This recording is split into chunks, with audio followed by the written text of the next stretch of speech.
Welcome to Creature Crunch, the podcast where we take a monster and we shoot it 8 times in self-defense. My name is Matt. And I'm Chris. And today, as promised, it was my pick, and I chose Monster as the movie we are going to cover.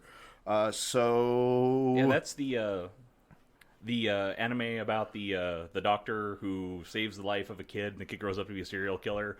And it's like a treatise on like where responsibility ends for life and whether there's actually good and evil in the world. Oh no. We're going to be talking about some severely different monsters. No, of course I watched the correct monster. Yeah, it'd be weird not to watch the correct monster. I know, right? It's not like that is a title that's totally going to shoot our SEO in the foot or anything. So yeah, we watched Monster. What do we think? I mean, it's a good movie. It's a fantastic movie. It's a good movie. There's a reason it was given so many accolades. Yeah.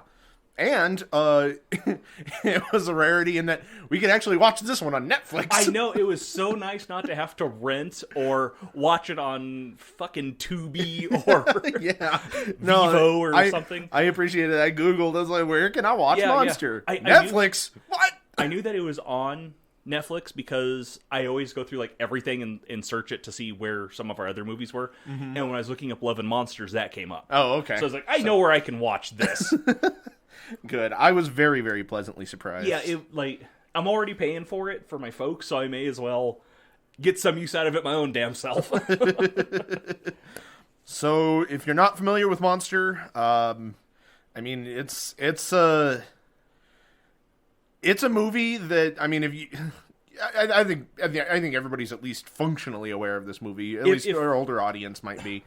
Yeah, if nothing else, you remember the poster for it. It's a very striking poster, right? That got it got shown a lot, especially a lot during the Academy Awards season and stuff like that. Mm-hmm. And I mean, that's what I had remembered. Okay, confession time. I never saw this movie. I had never seen it. I had seen it, but not when it came out because it came out when I was in high school. Right, 2003. 2003, yeah. Yeah, I didn't see it. I remember seeing the poster. I remember hearing the Academy Award hype over it. Yeah, I remember when it came out and hearing all the hype about it, especially the main actress's performances and stuff like that. And then I remember getting disappointed when I found out it wasn't about a grrr monster. Right, yeah.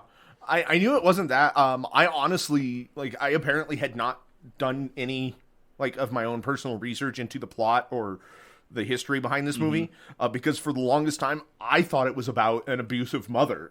Oh, really? Yeah, I thought it was going to be about a mother and a daughter relationship, and the mother was, legitimately really abusive, and hence, Monster. Yeah. And I'm swear that's what I thought it was.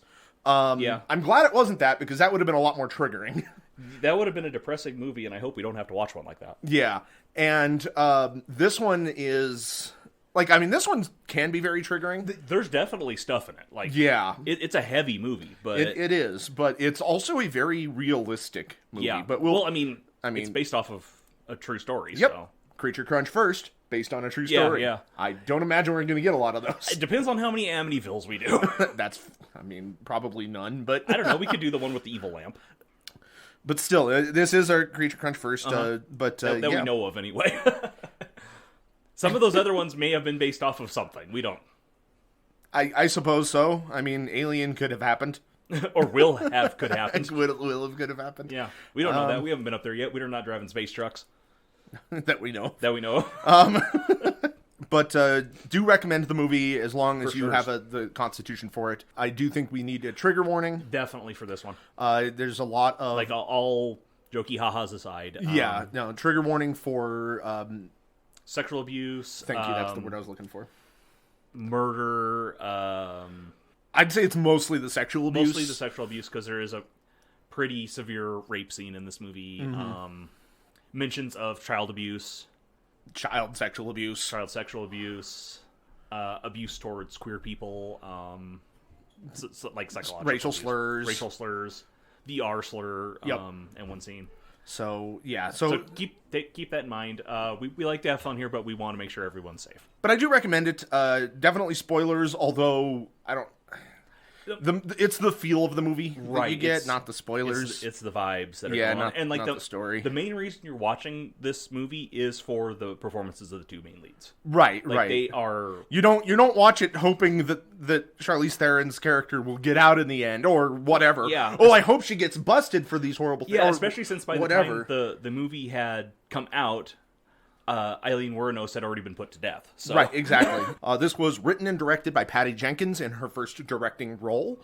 She would, of course, go on to direct the 2 Wonder Woman movies and is slated to direct the upcoming Star Wars Rogue Squadron movie. Which is going to be really cool. The reason there was such a large gap in her career was not due to like disinterest or anything. It was more of just Hollywood bullshit. Right. But she pitched a lot of different ideas, including one for Thor: Dark World. That would have been so much better than what we ended up getting. Right? Like that's a shame. That is a real shame. That is the most forgettable of the Marvel movies. The movie is based on the real-life story of Eileen Wuornos, who's played by Charlize Theron in the movie, of course. And if you're unfamiliar, Eileen was convicted of killing a total of 7 of her clients. Well, I guess she was technically convicted of 6 of the murders, but she did kill 7 clients. She was a highway prostitute, and all of which she claimed were in self-defense from being raped or threatened to being raped. And as far as I can tell from the research, the movie is pretty damn accurate to these real life events, at least compared to many other Right. true story movies. I mean, there were a lot of details that obviously they just straight up ignored. Apparently, the real Eileen she'd gotten married, and her brother died of leukemia, and so she got like a $10,000 life insurance Yeah. payout. But like for the most part, at least the events it depicted in the movie, relatively accurate. I think there's a few other things I'll probably mention in the coverage of the movie, but part of this is because the real Eileen, supplied the director Jenkins hundreds of letters that she had written in order to gain insight into her life. Which was, like, I gather was kind of unique because Wuornos was kind of She was reclusive. pretty reclusive after she got arrested. Yeah. Yep. Of course, Charlize Theron won the Academy Award for her portrayal of Eileen, which Very well interestingly, deserved. yeah, which is interestingly enough, the Academy Award was given out on February 29th, 2004, which is the real Eileen's birthday. So, the movie starts with kind of a voiceover from Lee, as I will henceforth be referring her to That's her. how she refers to herself in the movie. So Yeah, I mean, I don't think Eileen's name is mentioned much at all in the movie. I think it's all just Lee. yeah, I think they call her Eileen in the postscript, like when on the text at the end. But Right. I think that's it. But, so yeah, anytime I'm referring to the real Eileen, I'll be just referring to her as Eileen. Anytime I'm referring to the character, it's Lee. Right, there you But, but yeah, Lee's giving a narration over kind of like, this home movies kind of thing, or sort of flashbacky thing. Yeah. Basically telling her story that she was always hoping to be rich and famous. She wanted to be in the movies. She wanted to be in the movies.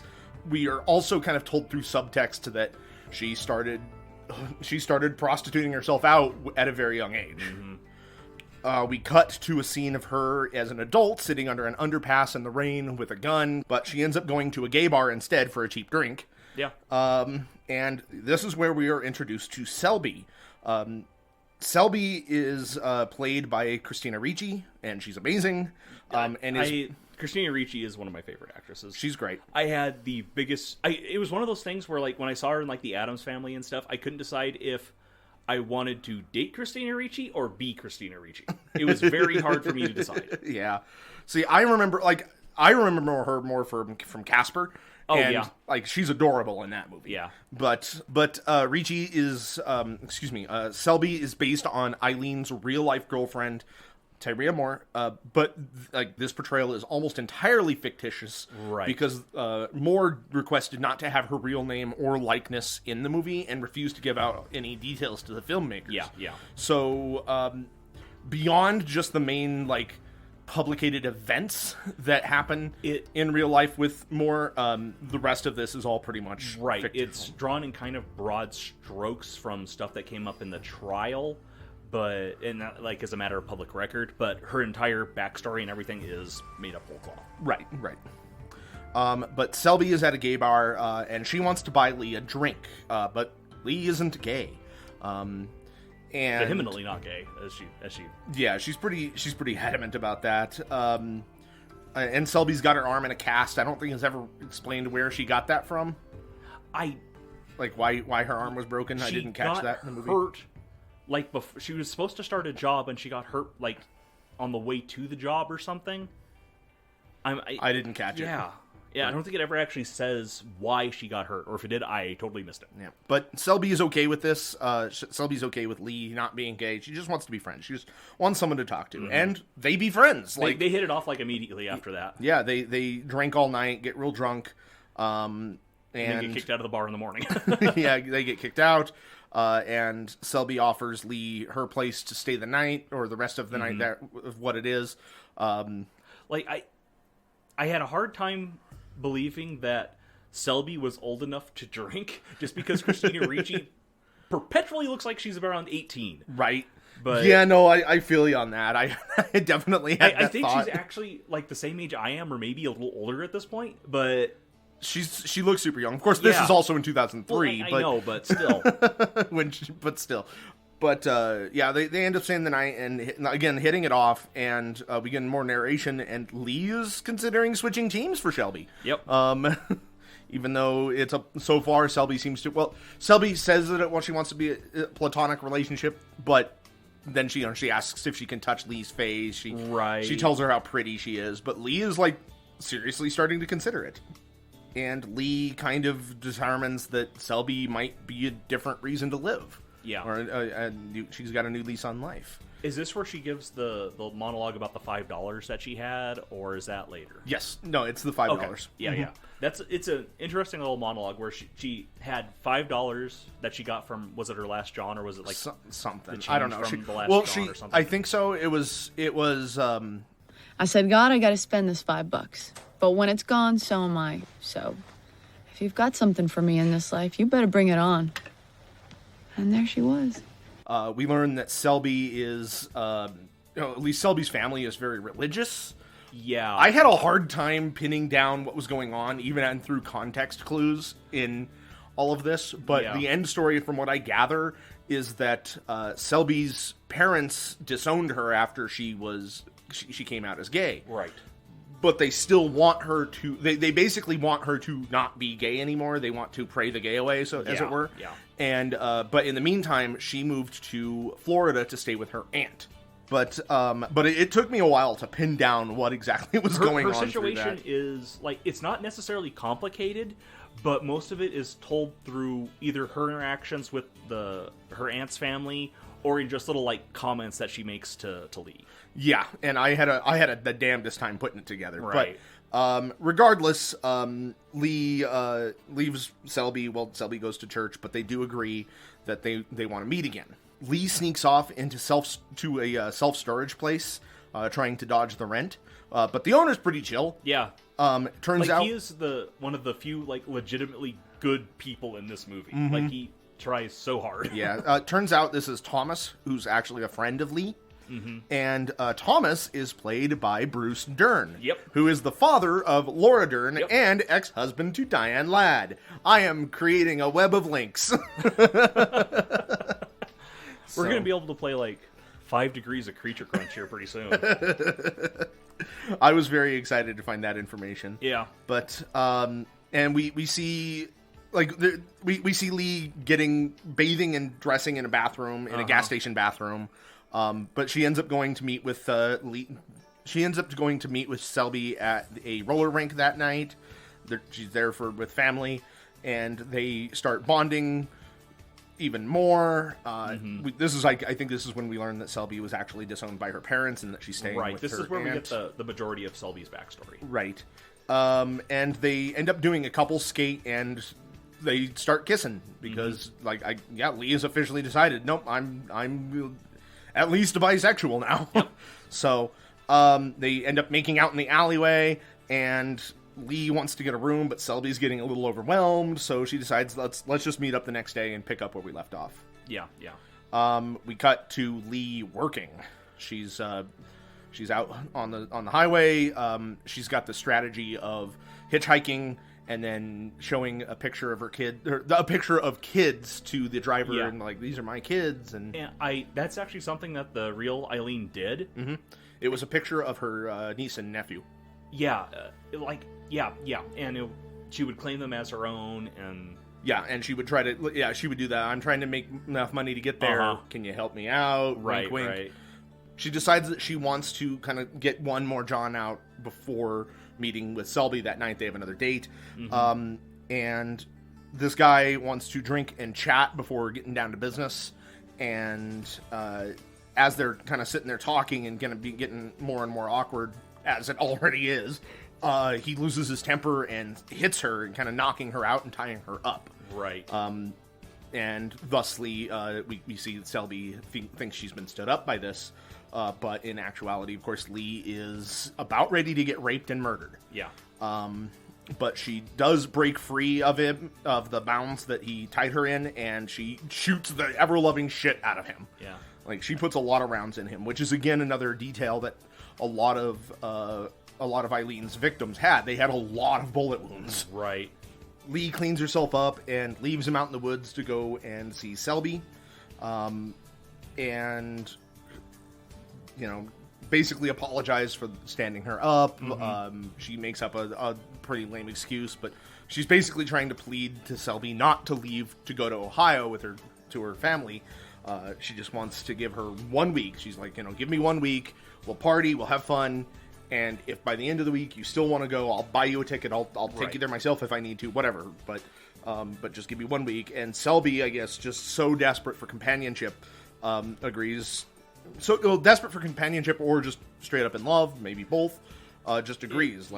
She's incredibly desperate for companionship because she's completely alone from her family. You can tell she's a little bit afraid of members of her family, and I mean, she doesn't want to go back to Ohio. No. You can tell. I mean, that's not why would she? But I think she feels like she's obligated to. Right. Because there's a lot of... And I guess that when she broke her arm, her dad ended up paying for the doctor bills, but the deal was that she had to go back with him. Okay, I missed that. Yeah. But either way, she does decide to go ahead and stick around, and she splits with Lee in the middle of the night. Mm-hmm. Lee and Selby go around to various bars, and I guess specifically one bar and other places that Lee frequents. Mm-hmm. And we get different cuts of like Lee cleaning the inside of this guy's car that she stole after killing him. But Lee is like we get this basically very fast section portion. I know I took loose notes here, but Lee decides that she's gonna quit hooking. She wants to straighten herself up and get a real job and clean herself up for Selby. She's really willing to, she is fully in love. Yeah, which Selby is kind of struck by because she was a little attracted to the idea of being in a relationship with a prostitute. It seems like. Yeah, well, she was definitely I think that's part of it, and also because Selby has no income. Right. And even though Lee's, the prostitution, doing prostitution, it's an income, and she's making good money with it. But yeah, she's a little kind of awestruck by this, but she's okay with it. She's like, hey, whatever, that's fine. But also part of the concern is that comes up later is that her aunt is trying to convince her that because Lee is a prostitute, she's just using Selby in a different way. She's trying to extort money out of Selby and leech off of her in prostituting her without sex, basically. Yeah.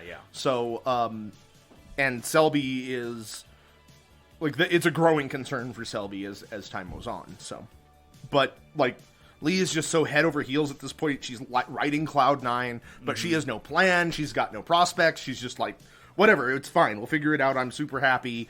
We'll just do this. And she goes to a couple job interviews, somehow gets an interview at a law firm without a resume. Yeah. I don't know how that happened. The lawyer is kind of an asshole. Well, he's a super big asshole. So I got the implication that he brought her in there just to deride her. I don't know. I don't know. I can't comment. I have no idea. I mean, in the real world, that we would never get to that point. No. But I think it is meant to. It's one of the scenes meant to establish that, like, people don't. Society itself does not tend to look very favorably on sex workers, right? Which is, I mean, prostitution. Even like that's a shame. That's work awful. Is work. Work is work. Work is work, and that's just it's awful. It's not a good thing. And I mean, we even get that, like, she ends up going to like a workforce center and is like trying like to appeal to the lady there, like, hey, woman to woman, can you help me out, find something? And this woman is even just like, no. I guess she'd been picked up before, so she has a record. Yeah. And because she has a felony on her record, she can't get anything other than the workforce member says factory work, and there's no available factory work. Right. But yeah, things are getting pretty bad. The two are out of money. They're at a bar. Selby even mentions how hungry she is. Yeah. She's like, I'm starving here. Interestingly enough, the scenes in the bar are actually filmed at The Last Resort, which is the real-world bar where Eileen frequented and was arrested at. Yeah, yeah. And the bartender in the scene is the owner of said bar. Yeah, and I guess he used the fact that Eileen was frequented there and was picked up there as like a marketing thing at one point. Yes, he did. And he put up a sign above the bar saying, like, cold drinks and killer women or something like which that. Is so kind of tasteless. It's incredibly tasteless, but I don't know. Yeah, but it's just weird that, like, he was in this at all, and like, no, he's clearly a man who's clearly like, I don't give a shit, give me money. Right. he is very, which I can get behind. It's just, I don't know, it's weird. It just feels weird. It is weird. It does feel weird. It's like, where are your scruples? Oh yeah, America drove them into the ground, as it does to all of us. Never mind. You know what? It's weird, but whatever. But yeah, we get like Lee ends up getting picked up by a cop. He has a history with her as far as arresting her. He evidently went easy on her, so to speak. Yeah, you sure went easy on me. You almost broke my fucking jaw. Oh, please. Did you do time? Then he demands her to do things to him for compensation because, you know. But Lee ends up finding a scrap of newspaper saying that the police have no leads on the murder of the man. So she's suddenly like, oh, damn, I just got away with that. Like, you know, because up until this, she was even kind of concerned, like, oh, you know, I mean, when you kill someone, I'd imagine, if you're not a complete sociopath, but it was why she hadn't been doing her job after that point. Right. Like, for one thing, she was traumatized because of the rape. Right. And then two, she was afraid she was going to get caught. Yeah. But now that she knows that she kind of got off scot-free because they have no leads, they've got nothing for her, she goes back to Selby to kind of celebrate this fact. But Selby is having an absolute mental breakdown because now she's starting to realize, like, she's so hungry, she's got no money, Lee has not been able to give her money at all. She's trying to tear her cast off with, like, a pocket knife. Yeah, she's freaking out because she's now convinced that her aunt was right. Lee is just using her. But in desperation, Lee confesses to the murder to Selby and decides to go back to hooking. And this kind of smooths things over. Like, okay, you know what? No, you are willing to do it. Right. It's a complex... It's very complex. It's a complex relationship. Yeah, yeah. We get a scene where Lee's next John wants her to call him Daddy. And she kind of calls him out on what a weird thing that is. Why, you like to fuck your kids? What?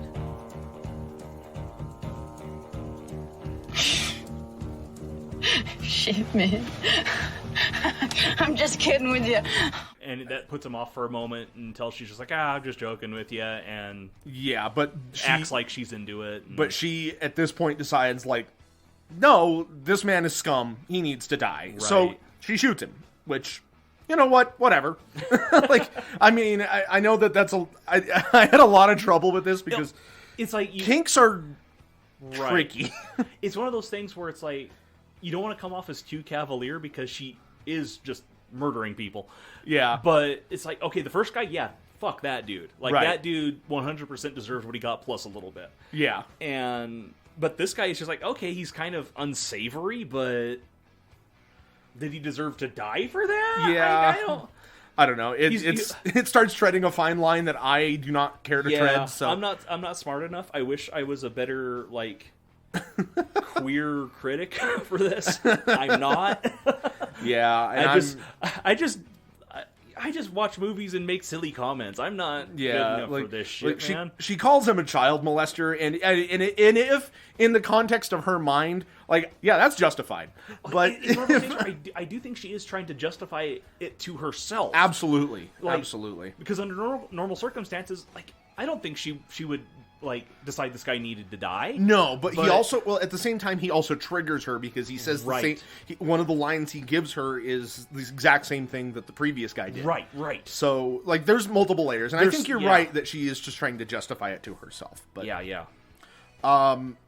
But we cut, and like she now has money because apparently these Johns carry just an absolute mad amount of cash around with them. It was the 80s, man. Everyone did. I guess in real life, of course, Eileen would not just kill them, but also pawn all of their stuff that Right. they had. So that we don't really see in the movie, No, but whatever. And that was one of the leads that they had to catch her, was they had her fingerprints and DNA off of Yeah. the stuff that she pawned. Yep. But she narrates about growing up, about a Ferris wheel called the Monster, Right. which Title is drop. the title drop, and is, I don't know, I thought that was so awkwardly and loose. It's a very strange little thing. Like, It doesn't really amount to anything, at least other than the that fact I that there caught. is a Ferris wheel later in the movie. Yeah, Like, but whatever. But she ends up lying to Selby about the second murder. She doesn't want to tell her what's going on. she says that she borrowed this car from a friend and From Thomas, specifically. From Thomas, yeah. But, and that's kind of where she leaves it. But then she and Selby both tell each other that they love each other for the first time, and then sex happens. Yeah. And it's shot to be not voyeuristic, really. Right. It's kind of tender, but at the same time, it is kind of off-putting. Like, it's not supposed to be great to watch. Right. Well, okay, so let's actually touch on that really quick, because something about this is that, and this is something that unfortunately a lot of Hollywood and a lot of interviewers and publications Right. all latched onto, but Charlize Theron is not in what many would consider conventionally attractive in this movie. She put on like 20 pounds. 20 to 30 pounds. Right. She shaved her eyebrows, the makeup, and like if you look up pictures of Eileen, the real Eileen, like, They look very similar. they look very similar. They did a damn good job of Yeah. representing her visually, other than Charlize Theron is like almost a foot taller, but Yeah. whatever.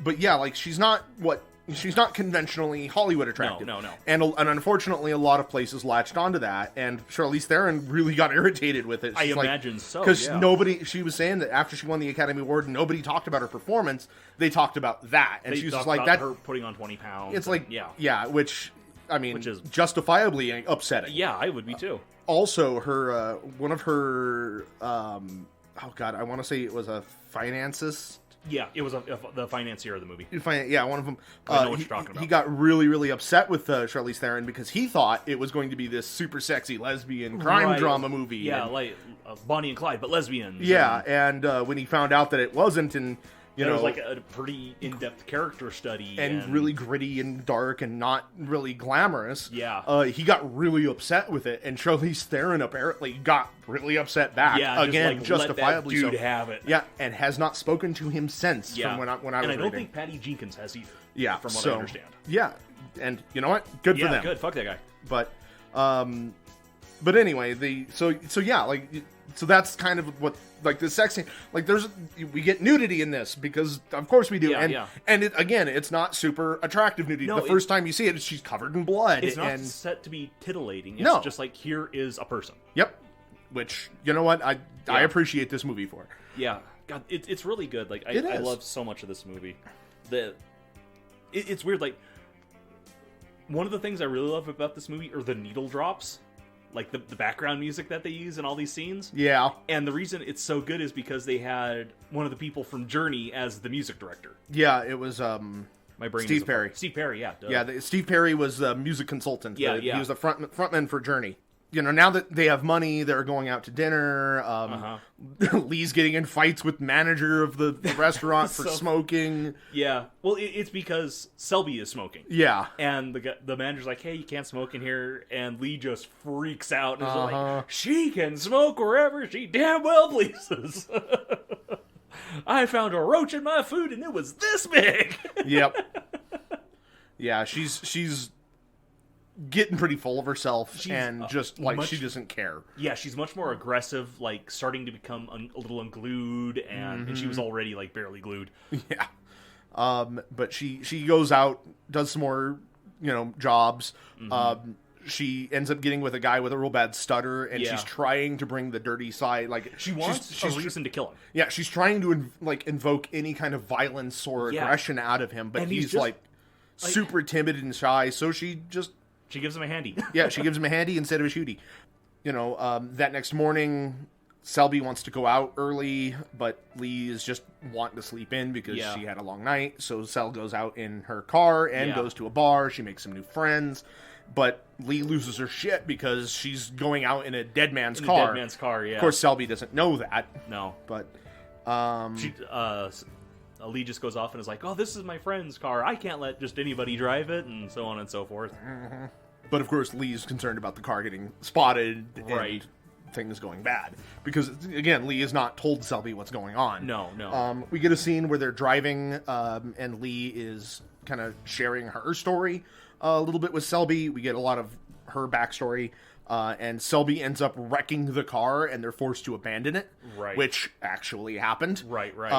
And the woman, they crash into this older couple's yard, and they see him fleeing the scene, and that's one of the big evidence that in this movie and in real life that led to the capture of Eileen. They were able to do composite sketches. Yep. And, of course, now the cat's out of the bag because Lee has to explain to Selby why they need to abandon the car, why it was such a big deal. Yeah.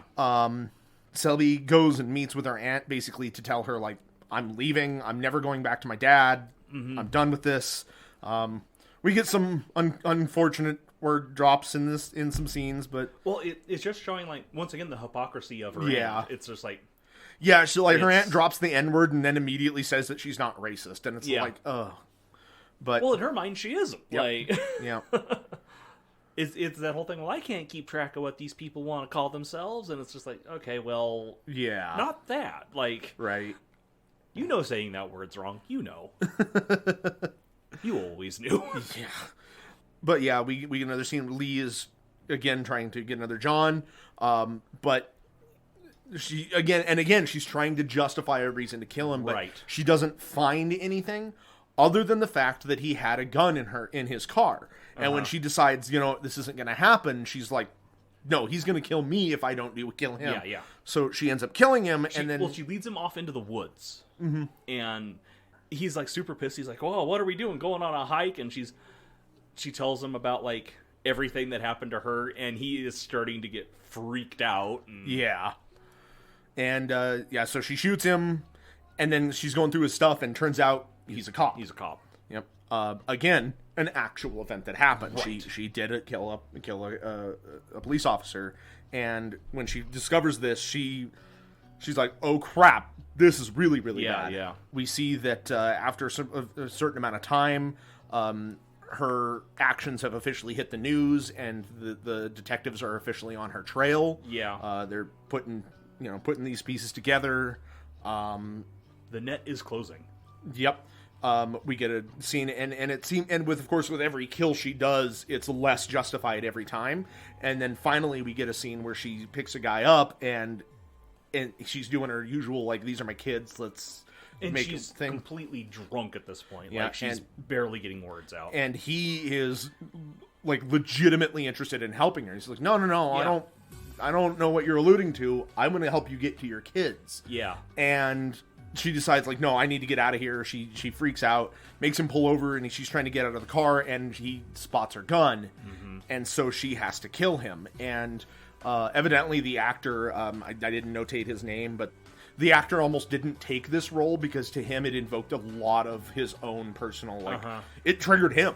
Yeah. Just acting in the scene. Because I guess he turned the role down, like, 2 or 3 times before accepting it. Yeah, I mean, but it's a heavy scene. It's hard to watch. It really is. I can see why it was so triggering to him because he's pleading and, my wife and my kids, and she ends up shooting him because she's so far over the edge at this point. At this point, though, the police are getting closer. Selby is freaking out now because she knows that things, like you were saying, it's tightening. Yeah. So Lee finally honors her agreement and buys her a ticket to Ohio. She's like, get Sel out of here.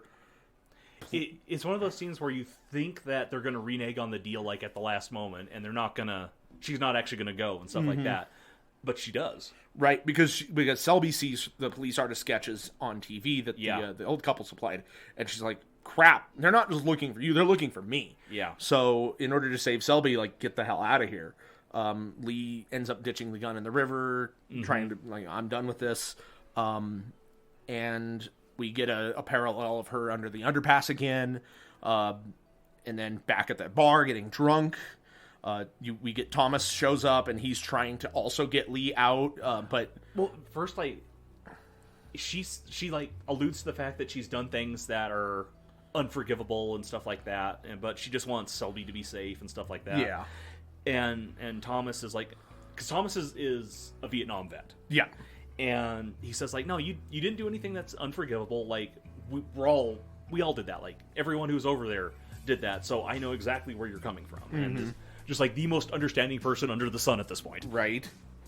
He's a good friend. Yeah.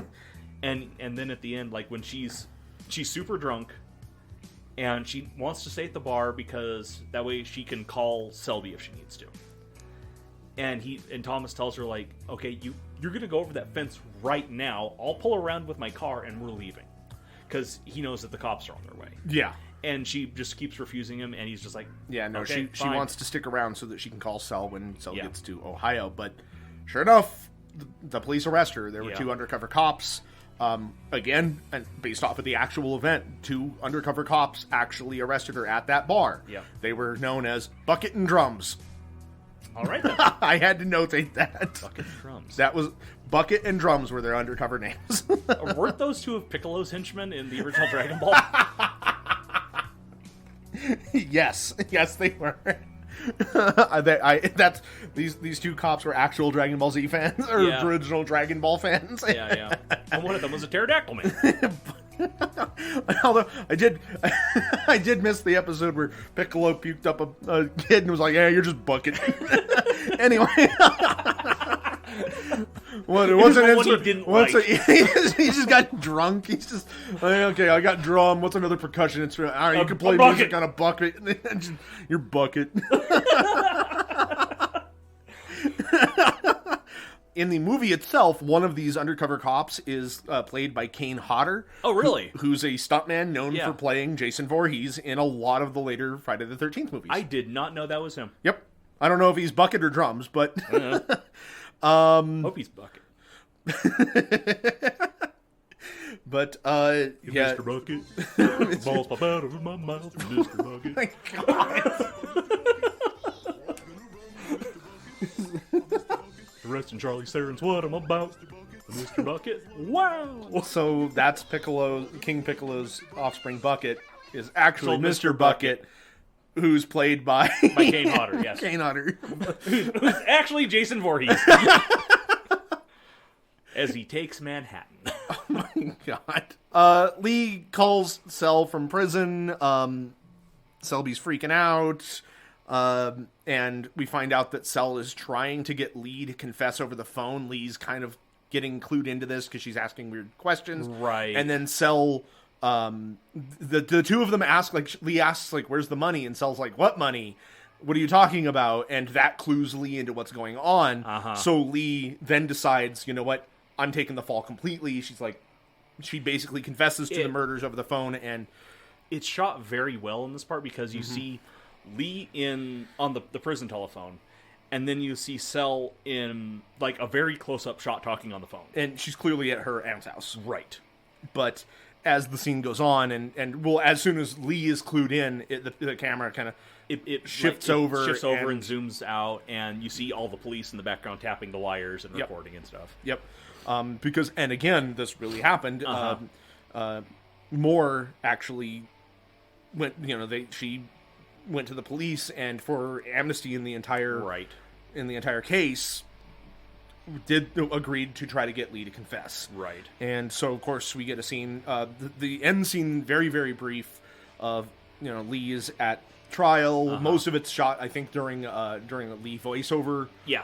And we find that, of course, Lee is found guilty and sentenced to death row. Right. And that's where the movie ends. We get that little postscript that tells us that 12 years after her conviction, Eileen was executed. Yep. And I was reading on IMDb, and this is considered a goof. I was going to mention this because it's such bullshit. Yeah, because it's not 12 years, it's 11 years and 9 months. Uh-huh. And it's Yep. like, you pedantic fucks. Yep. And there's most of the I was looking through the goofs of this movie out of curiosity on IMDb, and like half of them are all based off of like, oh, that model of car didn't exist in this time period. Yeah. It's like, oh my god. People, I guess it's a popular movie. They gotta nitpick something. Yeah. But whatever. I always like it when they're like, oh, this type of handgun can actually shoot this many times, and it was only shot this many times. Uh-huh. Yeah, like, she could actually have shot 9 times. Yeah, and it's like, oh, 6. It's okay. Maybe she just didn't shoot 3 more times, dude. Chill. So yeah, that was Monster. Yep. Check it out, and we're gonna go ahead and jump on over to the crunch here. We're gonna do something. Yep.